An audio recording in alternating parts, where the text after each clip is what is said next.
Hello, everyone, and welcome to the Nexus Gaming Series. We have a Division C big matchup. This is the semifinal I've been looking forward to. Azeroth Falcons versus apparently Azeroth Falcons, because someone forgot to hit save, against Misfit Island. It is now correct. Joining me, co-casting is Rory. Rory, hello. Hey, how's it going?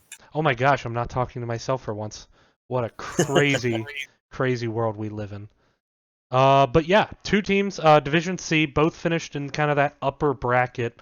Both teams, I think, lived up to the hype a bit in the first quarterfinals they played, so we'll see where it goes. We are seeing Azeroth Falcons is going to be here on the left, and Azeroth not wanting to deal with that Tassadar. They have scouted a bit and seen that Misfits likes it, so I'm going to take that away. But we are going to Sky Temple for the first map. Azeroth Falcons banning out Infernal Shrines. Misfit Island banned out Towers of Doom. Actually, I may have those bans backwards. But either way, those two maps are banned. Yeah, I definitely see Azeroth Falcons wanting to take out Towers of Doom. Misfit Island's done a really good job being able to have a lot of control on that map. So I'm not surprised that it's off the table in either respect, regardless of who banned it. So I'm really looking forward to Sky Temple. This has been a map that both of these teams have had a good amount of matchups on, definitely split in series on this particular map many times over.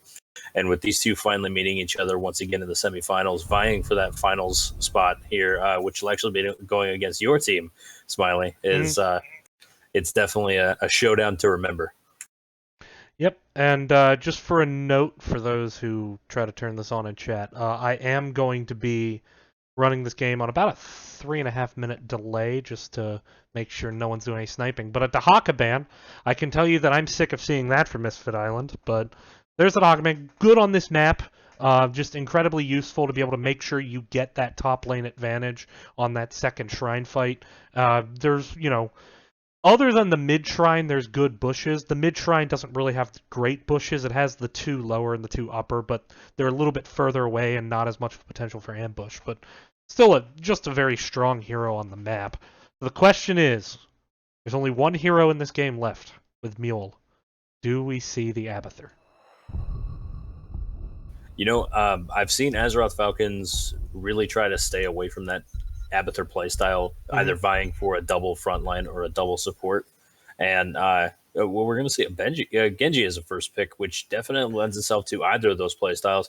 Even an Abathur pick, I've seen Abathur Genji work, numerous times, and such a strong clone target. So maybe we're seeing something kind of new pulled out for the semifinals.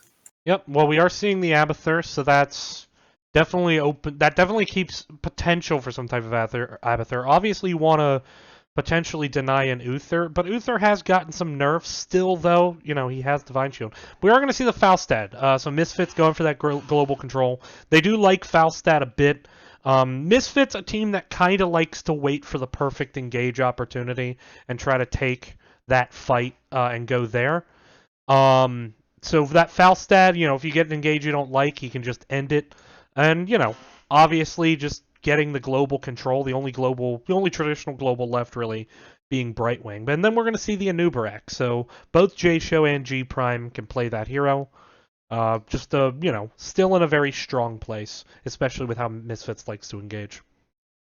Absolutely. And Cole Dam, the Falstad player for Misfit Island, is such a strong option because on that hero alone, he really understands how to pick his engagements and understands the need to save certain cooldowns for certain types of engagements. And the amount of synergy between a Cocoon with a Gust is just insane, especially when you're able to pair it up with some of these supports that have some CC, like Rhaegar's Totem, perhaps Uther's Stun, or even some Malfurion roots. You're really able to capitalize or Stukov Silence. That's true. That is very, very true as well. And that's a combo that is I think pretty powerful. But they are going to give up the Uther to do this, so they are going to have to, I think that Mighty Gust is going to help them deal with that D-Shield Dragon Blade. But they are going to have to face it, and they're also going to have to face a Garrosh. Now, Mighty Gust will work if Garrosh gets a good engage once, but 60-second cooldown versus a 16-second cooldown. They're going to have to be good with their positioning for Misfits, especially pre-level 10, when they don't have the disengagement tools that they really like to use later in the game. Absolutely. I wouldn't be surprised to see Misfit Island take out some sort of a mage here, perhaps KT or, well, Kel'Thas, maybe even taking Jaina out, who is, after the recent, I'm not going to say buffs, but rework, is definitely on a bit of an upswing in terms of her win rate. So I wouldn't be surprised to see that kind of ban coming out, because with that Genji, you want something to be able to soften up targets for Dragonblade, to be able to start getting those resets. And so I wouldn't be surprised to see that Jaina ban here coming up. Yep. Well, that could be possible. She did get, of course, those buffs. Chromie got reworked. A lot of people that I've seen on Reddit have the consensus that she's fallen off a bit, and Reddit is always right about everything, as we know. Yeah, I mean, it's the epitome of internet. The question is, are we going to see the medevac throw? So if you haven't seen this video, there's a video on Reddit, and it is the medevac is bugged, and it's a team using a medevac to try to chase, and then everyone on their team gets stuck in the medevac, circling a tree, unable to get out, and the enemy team walks over to them, B steps, and then walks over to their core and wins the game. Because the only way out of the medevac is if the enemy team shoots it down by doing damage to it, and they all just B-stepped and then walked over to the core and killed it uncontested. So Morales may not be the preferred target here. Yeah, the security features on her little ship there are a little bit broken right now. No one really has the key card to be able to get out of that thing, so I don't think she's going to see much play here today. Or if it is, it's going to be Stim Drone for sure. Yeah. But the Stukov ban, I like it. I like it a lot. Elrond's been playing it as pretty much as he can. He's in a really strong place. His overall healing output is incredible. You can build his talents in a lot of ways and still get a lot of value. This map, I would expect to see less of an emphasis on Lurking Arm, but he's not going to come in anyway. He's going to probably force Elrond onto, something like a Rhaegar, but instead we're actually going to see Greymane Brightwing. So this is... I don't know if this lends itself to a second support, but whenever you have a Greymane, a hero with no self-sustain, Brightwing does have a hard time keeping him up without going into Phase Shield. And I kind of want to see a cleanse here because of the Garrosh, but we'll see what happens, whether they go into a second support or if they just stay with the Brightwing. But, a very aggressive potential, blow-up combo. You go in for the blow-up, and if the enemy team counter-engages, you have the gust to disengage. I really like what I'm seeing so far. It kind of depends on this last pick as to, whether they double down on the aggression or they try to get something that can maybe play a bit safer.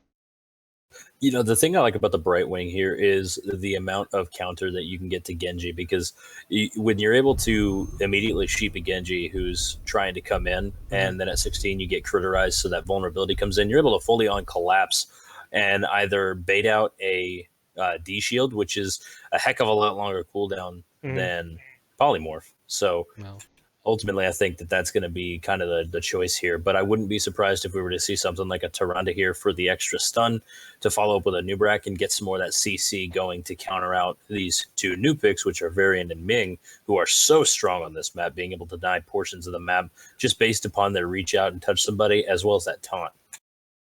Yeah, it'll, so a ton of blow-up potential. Taunt with the Li Ming, off the throw. And it's going to be, interesting to see how well they're able to execute that combo. With Garrosh, it really comes down to execution. But now, with so much burst potential and blow-up potential, is Brightwing enough, or do we see a second support, or maybe a second, pseudo-support warrior, like a Tyrael? I do think that if you can let Brightwing take Emerald Win, it's going to be good. We are going to see the Arthas, so someone that doesn't really need Brightwing's healing. Lot of self-sustain there, and again, just more potential to get a really good engage. But let's see where this goes. So now we're gonna take a brief break before heading into the series proper. So just bear with us, and we'll see you soon.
All right, and with the loading screen boss defeated, we are going to see here on the left side in the blue Azeroth Falcons. We're going to see Scattered on Varian. We're going to see a Monoway on Genji. Surfer going to be on that Garrosh trying to make the play.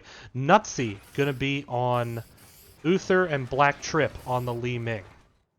And in the red trunks, we have Captain Ellerin on the Brightwing, Aisha Taro on the Greymane, G Prime handling Arthas, Cold Damn always on that Falstad, and J Show on those Warriors, and that's going to be a new Barak.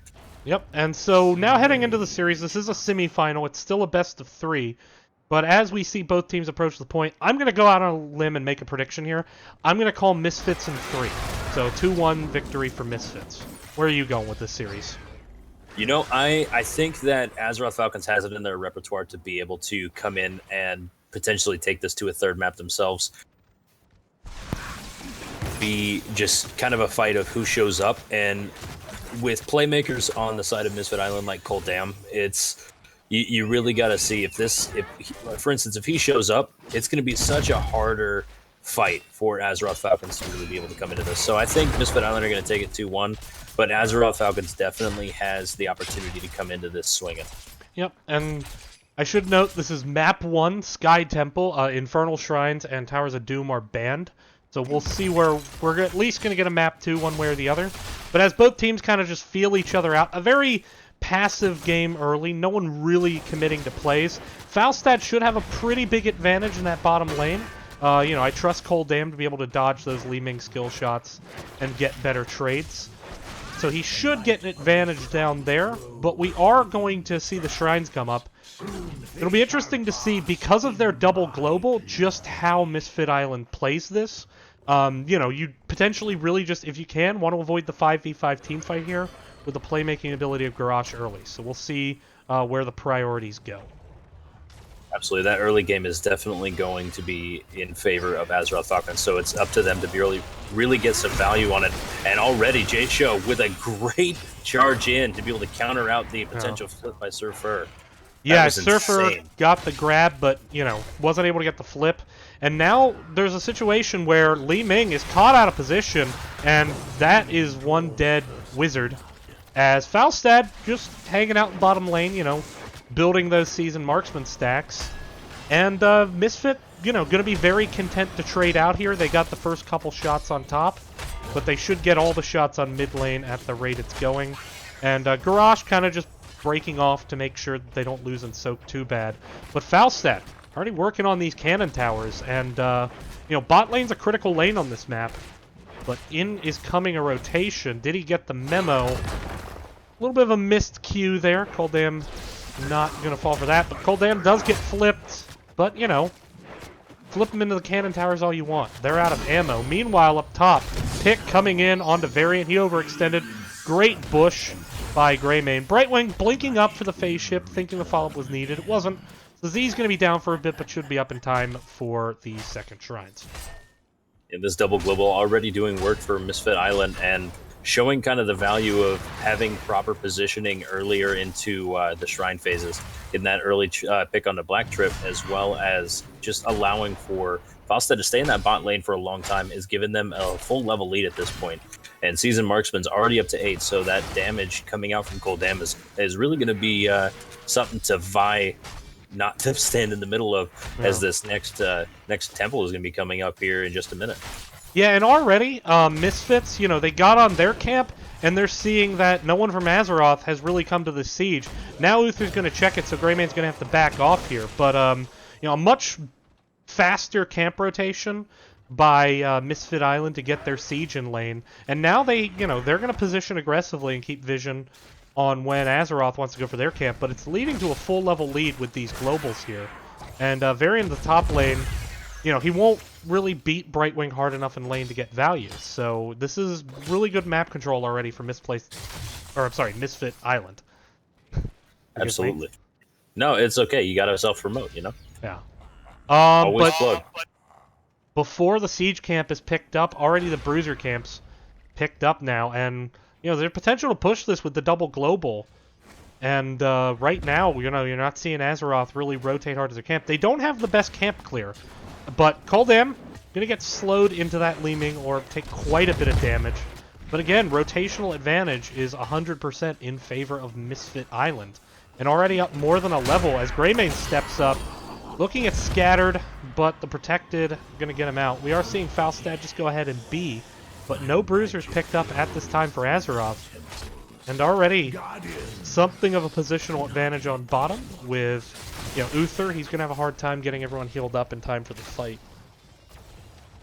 Yeah, Misfit Island wants to just pretty much bench Arthas onto this bottom point. G Prime just doing what he can to get the towers done, or sorry, get the shots done, and then as soon as there's any sort of aggression, he's going to come in with that root, and they're just going to end up collapsing. But it looks like Azeroth Falcons are just content to try to get these lanes pushed back out, get some of that XP back, because 10s are on the horizon. Yeah, and a flip onto Anubrak, not going to go anywhere. I like this decision. They're so far behind in Soak that they do kind of hang back and get that Varian going at the siege point to watch for a rotation. But, you know, right now with Misfit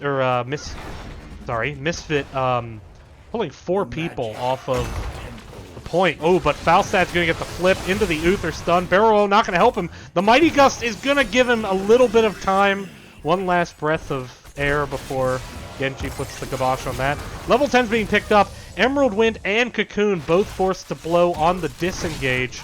No real chance for a re-engage here. With Falstad down, I don't know if they have enough damage, but they're going to try. But right now, Varian pushing this top by himself. They're, you know, Misfits just wants to do something with this level 10 advantage. Not really able to find it. Potentially looking at a rotation up onto the Varian, but Varian wisely sniffing it out. Really good calls by his teammates in mid to, you know, give him the 20 and let him get out of there. So now looking for the invade onto Bruisers. Yeah, with the global up and Kildam already in position available, they definitely want to take this fight. Yeah, but Greymane super low already. Amonaway now going to be able to get out, but Li Ming going to put the kibosh on Greymane. Hey, buddy, it's resets time. Brightwing coming in a little bit late. Huge taunt. Mighty Gust used just to try to find some way to disengage, but Falstad goes down, but it's a 2-for-2 trade so far as Garrosh is down. Uther casting the Divine Shield onto Varian. I believe that is Uther in the Cocoon at this time. He's not going to be getting out. You know, so they get the camp, and they get a positive trade, a 3-for-2. So, you know, good job there by Misfits. It's just going to give them time to go and take more control of the map, maybe even take this mid-fort. If the mid-fort goes down, I'd definitely say that that was a worth trade, but everybody's coming back online here. Uther just a couple of seconds away, and at this point, this hard engage onto Brightwing is just a little bit too much, and that was that Emerald Wind just baited out. Yeah, Emerald Wind got baited out there, just really worried about that Genji. One of the things you have to do on Brightwing, you know, you're squishy enough that if that Genji dives the backline, you have to have the Emerald Wind ready, but it can force some premature winding. I swear this never happens to us. Of course not.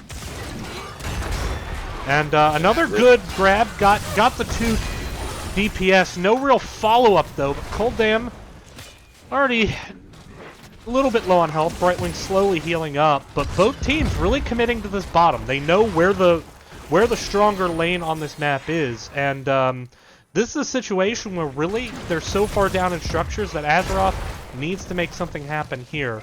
They are a team fight comp. They need to take this before 13 comes in. Here comes the engage. Li Ming breaking out of the Cocoon so fast, but D-Shield blown on the Varian again.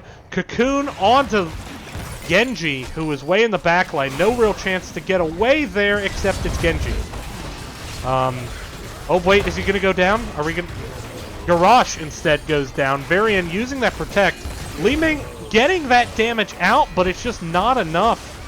As Brightwing managing to keep everyone up. Greymane a little bit low, but the poke from Li Ming just wasn't enough. If you don't have that Genji to jump in to get the finish, which they didn't have there, then it's going to be really hard for them to find kills. Yeah, this double reset comp is definitely very hard to play against, but with so much CC, the roots and the stuns hitting perfectly, Polymorph coming out to really limit Genji's ability, and it ultimately resulted in 2 deaths on the side of Azeroth Falcons, and that was just they were never in a position to really get any sort of a turnaround. Yeah. Well, Anubarak now engaging as the double global shows up, but Brightwing in somewhat of a bad position. Emerald Wind blown out really early. Li Ming trying to get the finish with Disintegrate. Little bit of a miss-aim. Varian jumping onto the Falstad, who's going to get flipped over. Taunt comes in. A second taunt comes in. Are they going to get first kill? They do. Surfer goes down, but now in come the resets. Cocoon onto Genji to try to save Ellerin, but he's going to go down. Now Greymane finally showing up to this fight. Number advantage over to Azeroth, but a Monoway in a little bit of a bad spot. Gonna have to try to get out, using those double precs to get away. But even though they won the fight 2-for-1, they're gonna have to back off and lick their wounds. Because Uther is just, you know, he's gonna struggle in long fights. And so, despite winning the fight on paper, they once again lose the map objective. Yeah, that was, I mean, that was pretty insane with the double taunt and being able to combo so well off each other. But, I mean, they just needed to focus their fire a little bit more, get those kills a little sooner so that Uther could stay in the fights a little longer, and it just didn't quite happen the way it was supposed to. D-Shield not used, though, and so that's a huge win. And that was a fight into level 13 talents, so it was a disadvantage and they came online. Are we going to see a scuffle potentially over the Siege Giants? Ellerin a little bit out here. Gonna poke check with the Arcane Flare. Anubarak gonna park his big Thorax in there. But a flip now onto Greymane. Taunt in the back line. Second taunt. Gus trying to get him away. There is actually the X-Strike to get the kill. So we aren't seeing D-Blade this game. We're seeing X-Strike. The boss is even getting in on the action. G-Prime's slow. Surfer's low. A fantastic Emerald win with Anubarak follow-up for the double kill. Varian now just trying to do everything he can to get away as the disengage is on. But now Scatter goes down. Counter kill on the G-Prime. Not there. And now there went their chance to fight on equal talent tiers. Fight started out well, but a huge Emerald win with a fantastic follow-up by J-Show on that Burrow charge. And down goes Azeroth Falcons once again.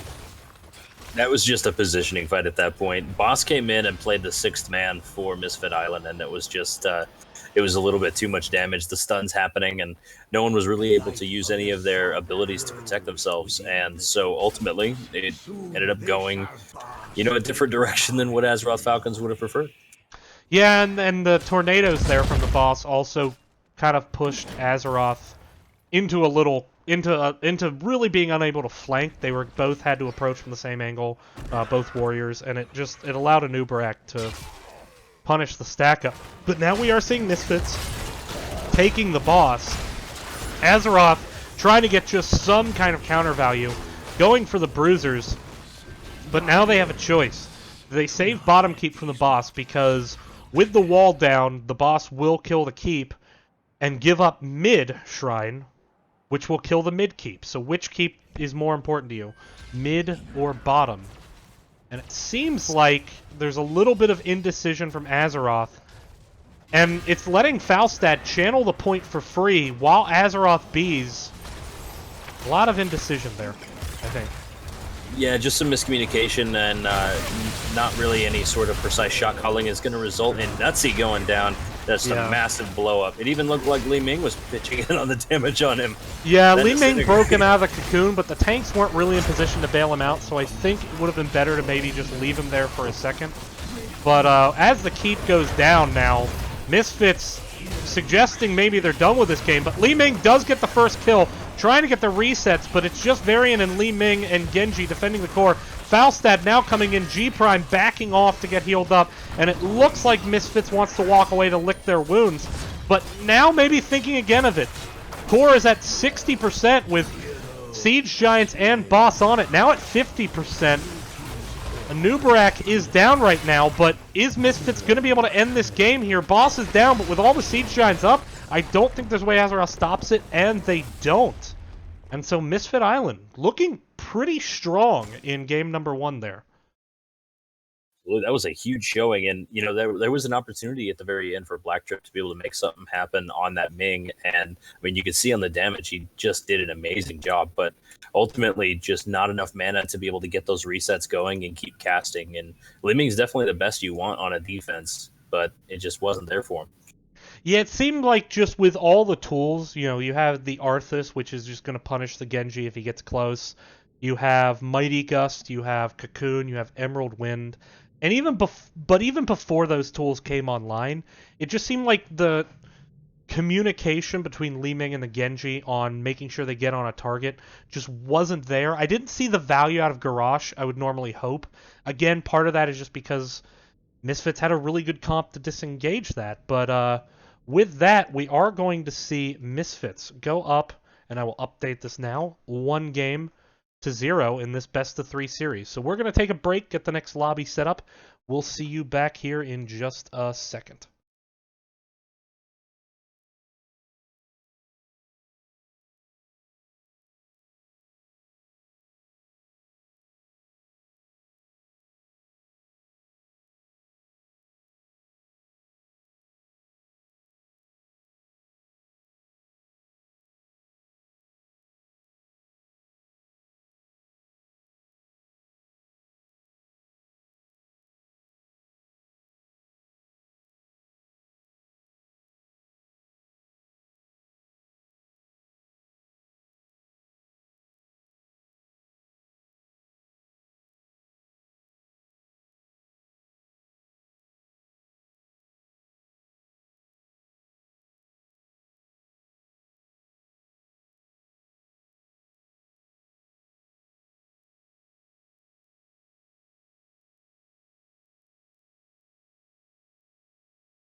All right. And here we are on Battlefield of Eternity, Misfit Island up 1-0 in this best of 3 Division C semifinals. Winner moves on to play, make sure that I got this right, Miss Placid Alts. So, Misfit Island, only 1 game away from that finals. Azeroth going to have to pull the reverse sweep, albeit the best of 3 reverse sweep, so not as epic as the best of 5 or dare we dream best of 7. But this map was picked by Azeroth, so Misfit Island going to get the first pick here. And such a great showing by Misfit Island last map, really just dominating map control, that double global, doing work for them and getting a lot of just CC trains going out to get some early kills and just a huge XP lead that ultimately Azeroth Falcons were never able to really dig themselves out of. And I mean, it was so dominant that I am really excited to see how they play a smaller map like BOE, where they're able to do more focus on team fighting. Yeah, it'll be interesting to see what happens here. But a Diablo ban, so that suggests that they don't want to deal with any wombos. That maybe they've scouted something out that Azeroth likes to kind of in the vein of a wombo combo with that APOC, maybe something like a Zeratul. But once again, hovering the task ban, just not wanting to deal with that.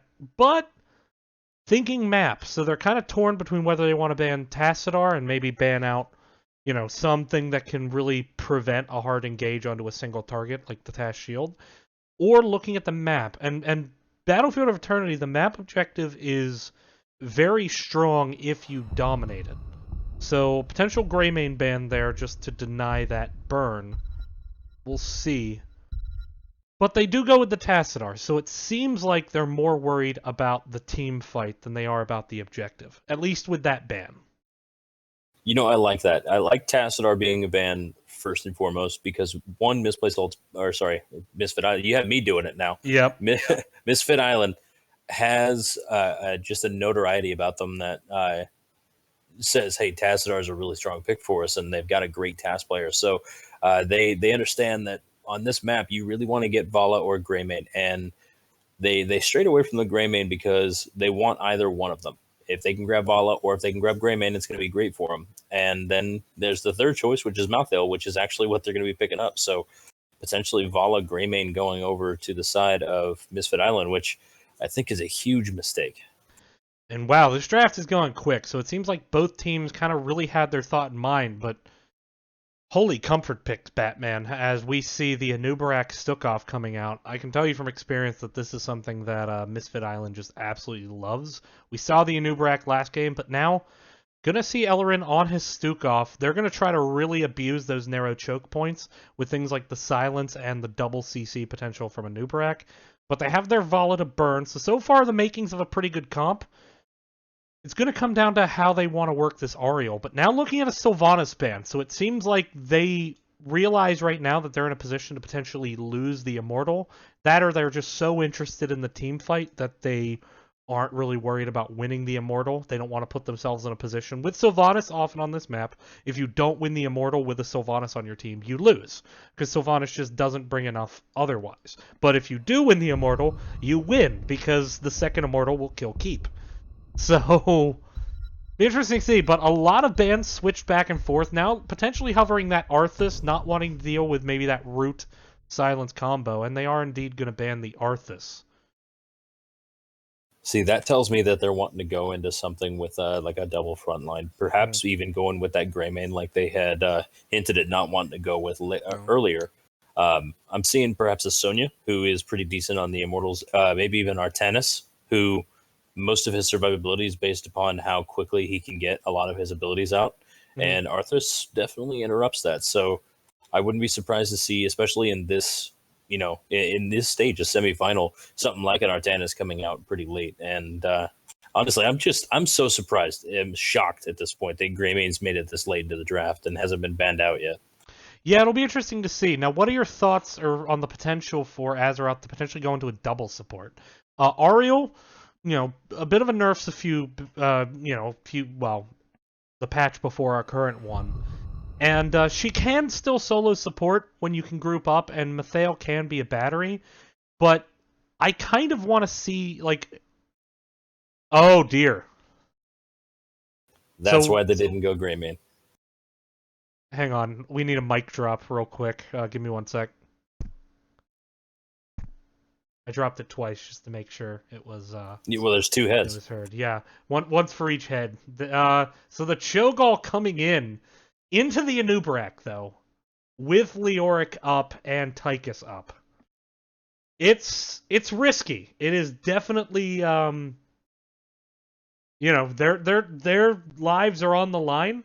If they lose this game, their season's over, and they have to wait an entire when's next week start? 4 days. 4 days before the next season. But here we are. Cho'Gall is in. I love that they've already taken Malthael off the table without showing that Cho'Gall was going to be the choice. Well, not like really showing. I mean, the Ariel early pick is pretty telegraphing, and I'm surprised we didn't catch it. But taking Malthael off the table, who is a pretty decent counter to Cho'Gall, really leaves them with only one choice, and that's well, 2 choices, and that's Tychus or Leoric, and they don't really need a Leoric. They're going to go with Zarya instead and pick up that Tychus after all. I still think the Leoric could have gotten value. He does have good wave clear, and he is a strong front line. I do like the decision to go with Azari with the Stukov. Stukov's burst healing is slow in the sense that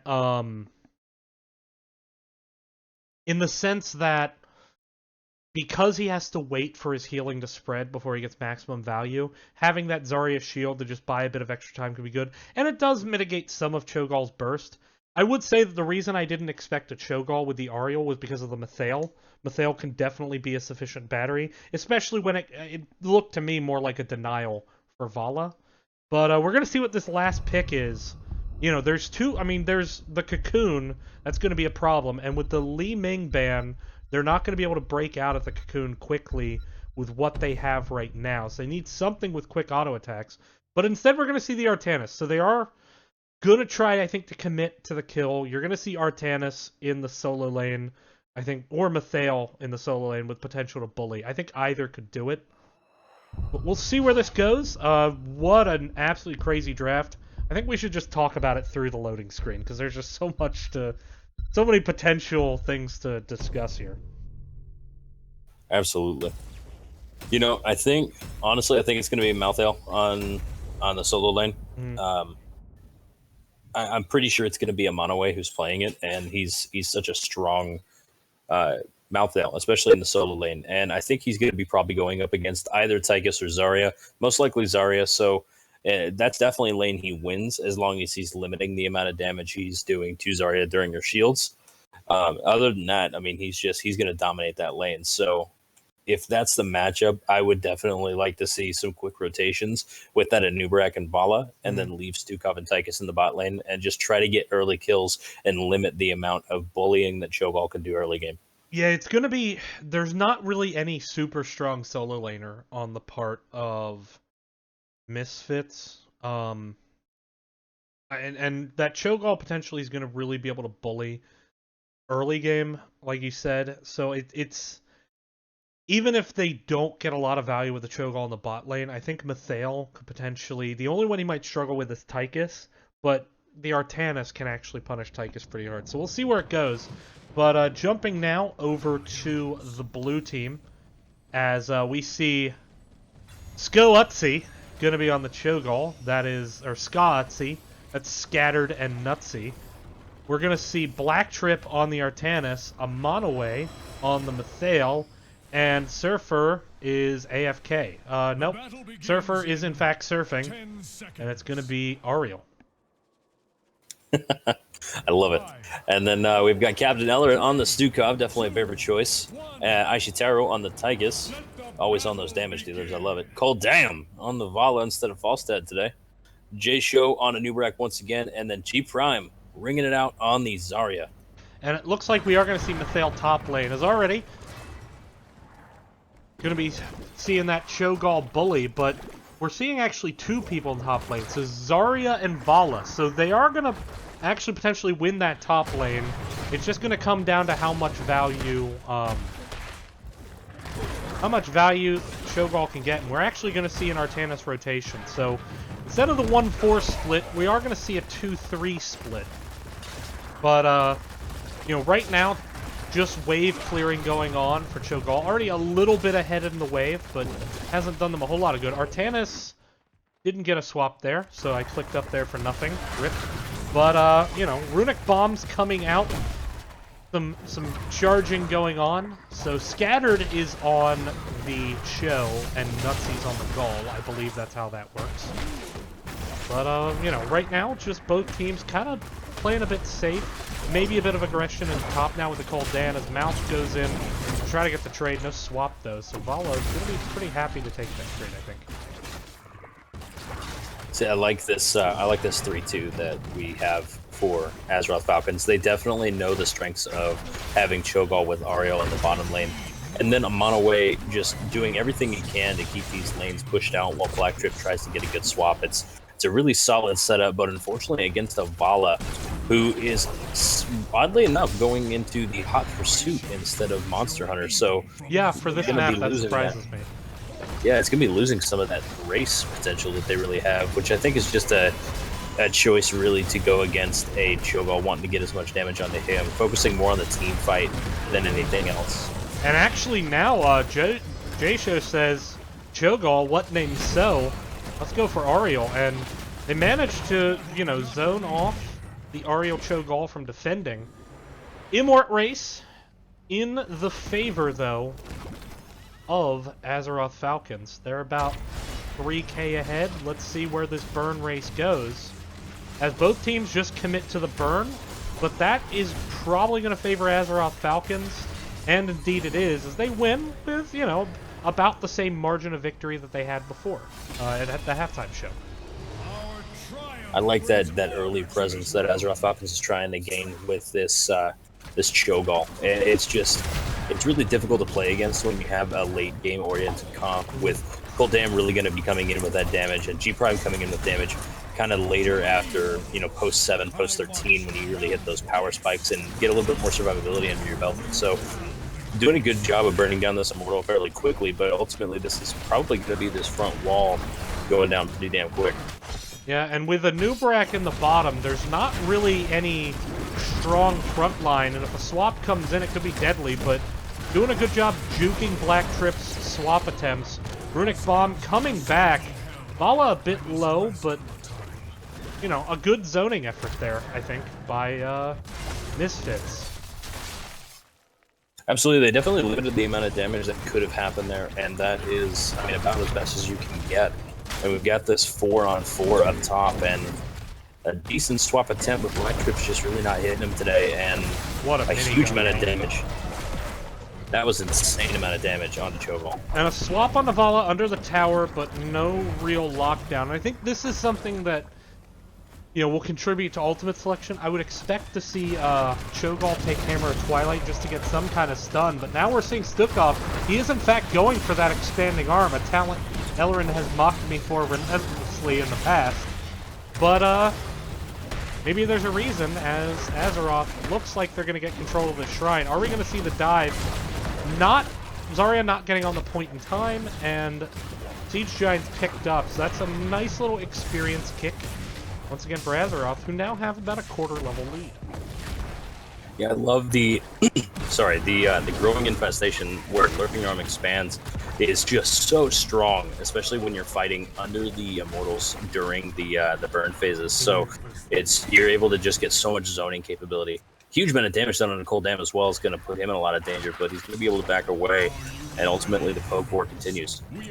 Yep, and heading into this fight, you know, you're heading in a little bit low on mana for Ellerin, and I'm going to go with Ash.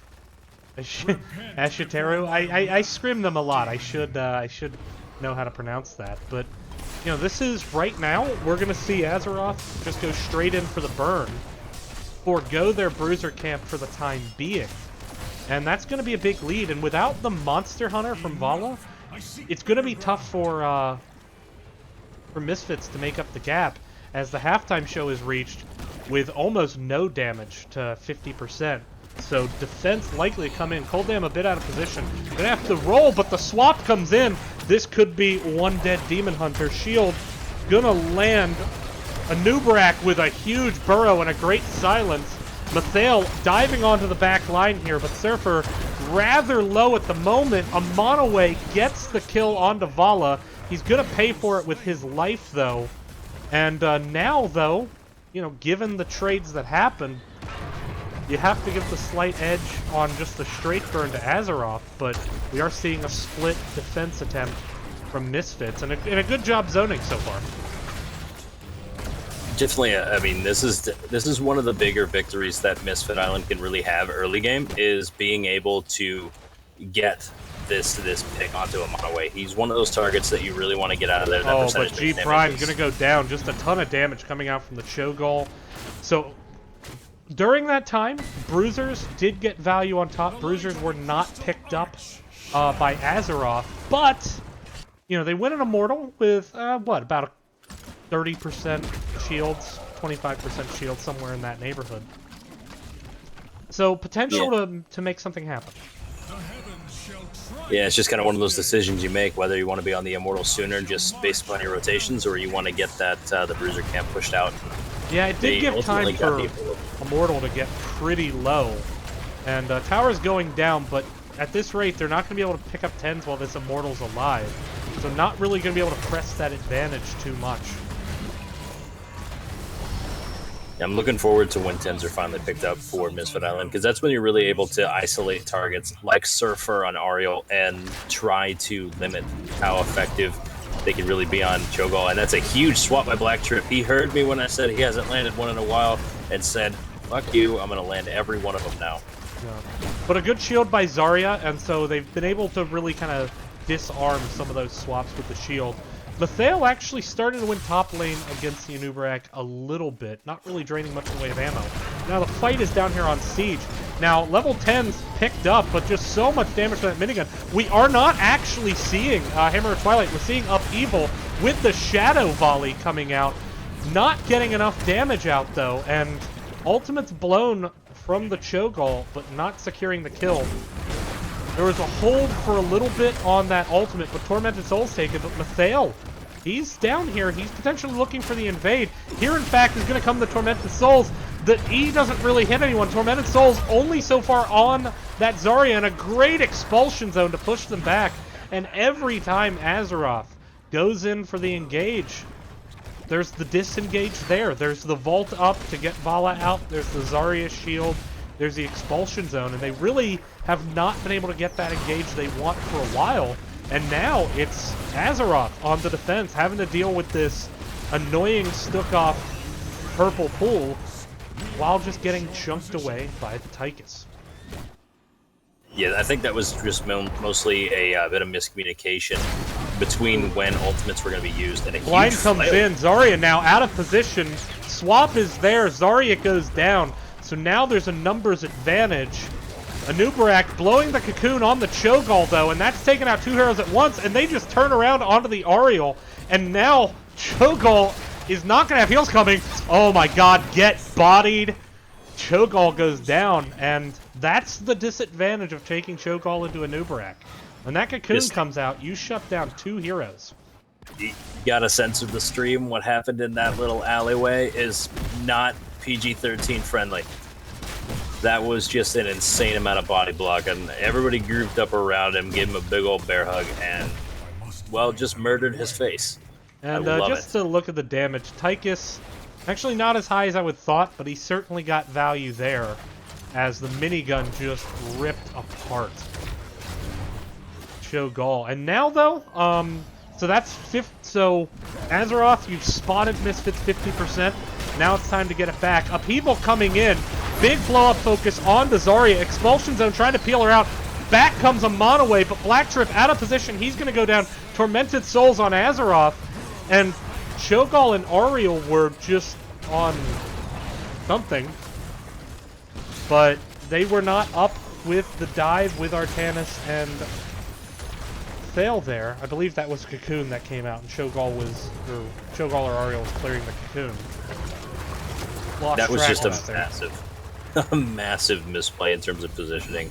Yeah. You know, Artanis was just way too deep, and that was an unfortunate swap in that regard. And they did get a pick onto Ellerin, but ultimately just not enough, and a full shield Immortal. Now, going to be pushing in on that bottom fort, where they've already gained some value with with the front wall being knocked out. Yeah, this is a very serious keep threat. 13 into 12. They're going to potentially be able to get a lot of value out of this. And right now, it seems like Azeroth failed to get that early game value they need to justify this type of comp. So now they have to really wait for 16 for Mathael to hit his spike. But a big upheaval coming in. Cocoon immediately following up. Cocoon being broken out there, the expulsion zone. Blackstrip a little bit out of position. Aegis going to try to peel him out. There's the heal. Is he going to be able to get away? He is not. And really good pick-off there onto Artanis. And now this Immortal still has shields as the keep wall is starting to go down. Very, very low health all around on the part of Azeroth, and now gonna need to group hug to get all of that healing value, but this is a keep that's down. That was just an insane amount of timing as well. Just J-Show really showing proper positioning, knowing when to Misfits, engage. they're thinking this game's over actually here. So, sorry to interrupt there, but we gotta keep an eye on this. Whap, whap, whap comes out. That's the flailing arm. Cocoon is up in 5. The Immortal's already taken out the shields. It's down to 60, and the health bars are just extremely low. Cocoon onto Ariel that time. Artanis goes down. Shadow Volley coming out. Upheaval into the keep, or into the Hall of Storm's wall. But this game is potentially about to be over. Aegis comes out on Mathael, but there just isn't enough damage. And Misfit Island, with a dominant-looking 2-0, moves on to face Misplaced Alts in the final. Is that how it's pronounced? Misplaced Alts? I believe. Okay. I think it's French. Okay, that makes sense. It might be like French Korean. Yeah, that sounds about right. Yeah, but something like that. Wow, just Misfits.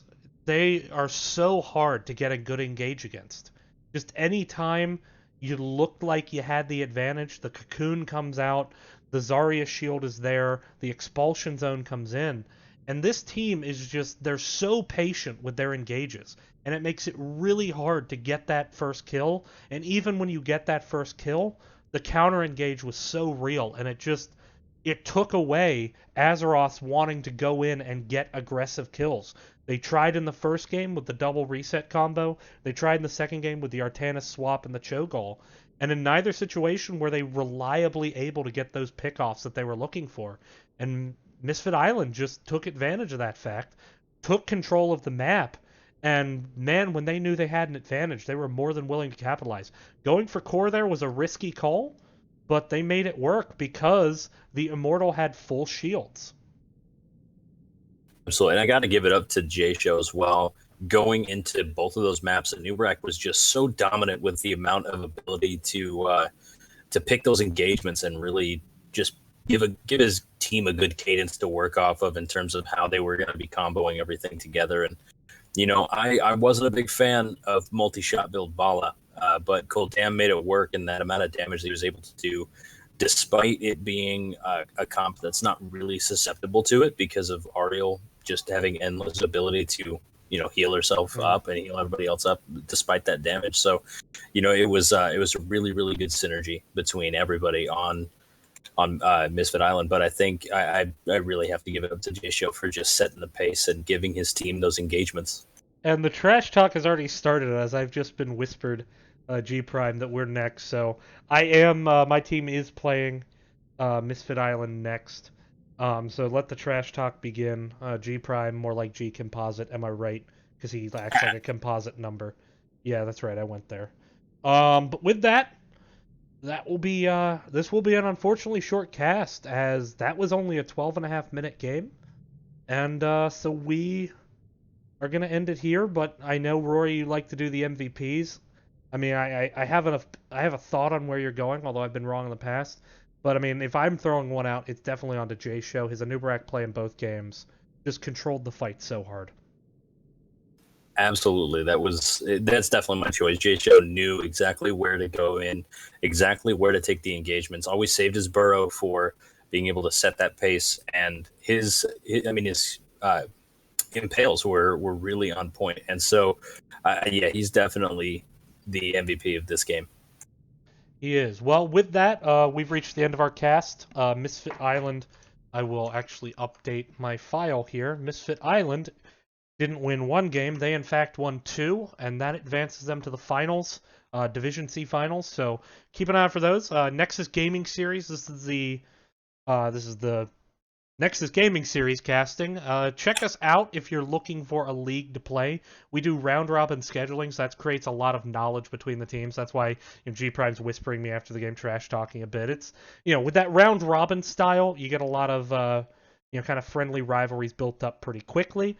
And, now we're here in the playoffs, so, I'm already in the finals first season. Pretty happy about that, so we got to prepare for our game. But we will see you then, albeit I won't be casting. I'll be playing. Rory, you want to give any social media plugs? Yeah, if you want to see us in the finals here on September 10th, we had Division B and A finals happening at 2 p.m. PST and 5 p.m. PST, respectively. I will be playing in the Division B, and I'll be casting Division A, as well as I will be casting in the Division C. You can find me at twitch.tv/Rory_NL, and that'll be a tentative weekend game for Division C, but I'm definitely looking forward to seeing you and Misplaced Souls go up against Misfit Island. Yeah, we're having some scheduling issues this week, but we'll get the game posted when it's there. Now that we know who we're playing, it makes scheduling a bit easier. But we will see you next time on Nexus Gaming Series. Thanks for watching, everyone.